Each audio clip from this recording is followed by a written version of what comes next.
اے جہاد سے ڈرنے والو، تم کہیں رہو، موت تو تمہیں آ کر رہے گی،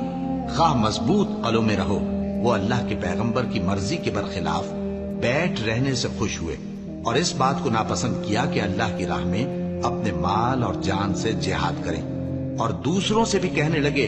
کہ گرمی میں مت نکلنا۔ ان سے کہہ دو کہ دوزخ کی آگ اس سے کہیں زیادہ گرم ہے، کاش یہ اس بات کو سمجھتے، اور اگر وہ نکلنے کا ارادہ کرتے تو اس کے لیے سامان تیار کرتے، لیکن اللہ نے ان کا اٹھنا اور نکلنا پسند ہی نہ کیا تو ان کو ہلنے جلنے ہی نہ دیا، اور ان سے کہہ دیا گیا کہ جہاں معذور بیٹھے ہیں تم بھی ان کے ساتھ بیٹھے رہو۔ اگر وہ تم میں شامل ہو کر نکل بھی کھڑے ہوتے تو تمہارے درمیان شرارت کرتے اور تم میں فساد ڈلوانے کی غرض سے دوڑے دوڑے پھرتے، اور تم میں ان کے جاسوس بھی ہیں، اور اللہ ظالموں کو خوب جانتا